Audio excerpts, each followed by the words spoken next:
Hello mga sir, meron tayo dito isang Lenovo na laptop. Yan. Yan. Yan. Complain ng customer mga sir is ayaw mag-detect ng USB. So, tinisting ko na to kahapon. Ayaw niya talaga mag-detect mga sir. Yan, oh.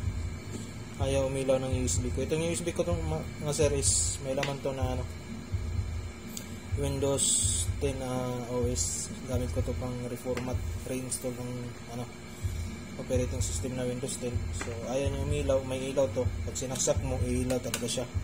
Wala mga sir. Wala talaga mga sir. Yan, oh.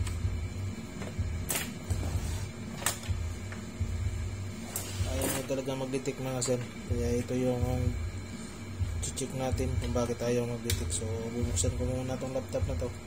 Tingnan ko kung bakit ayaw mag-detect. Ayaw nga mag-detect. Okay mga sir, buksan ko muna. Hello mga sir. So ito pala mga sir. Kaya pala di ko napansin nung una. Di ko kasi tiningnan mga sir. Ito lang kasi tiningnan ko. Yan. Okay naman. So yung isa pala mga sir, yung sa yan 2.0 na USB terminal. Yan. Yan mga sir, tingnan nyo, dumikit yung mga paa niya sa ground, yung data at clock. Yan, yung data at clock na pin. Yan, dumikit, kaya ayaw mag-read ng USB. So yung kanyang 3.0 okay lang naman. Yan, okay lang.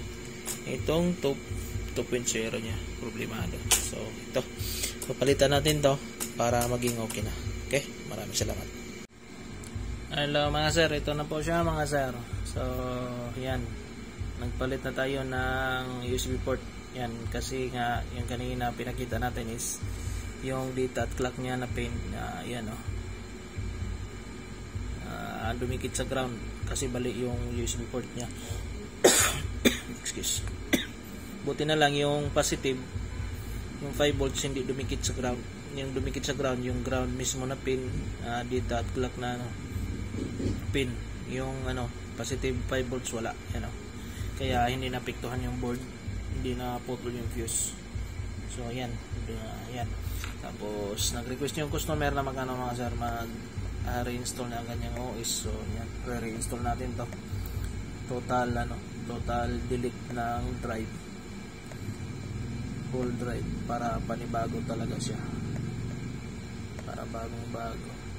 Wala naman problema sa hard disk niya, 100% pa naman to. Yan, health nito. Ngayon, re-reformat natin. Re-reinstall pa lang. Re-reformat, ganun na rin. So, yan. Yan yung kanina. Yan o. So, na-detect na. So, ayan na mga sir. Yan. So, hintayin na lang natin ito na matapos. Tapos, install na natin ang common apps, Windows, Microsoft Office. So, ito lang yung naging problema niya mga sir. Hindi ko kasi nakita to. Kaya, okay na. So, maraming salamat mga sir. Follow for more mga sir. Subscribe sa ating YouTube channel din. Maraming salamat.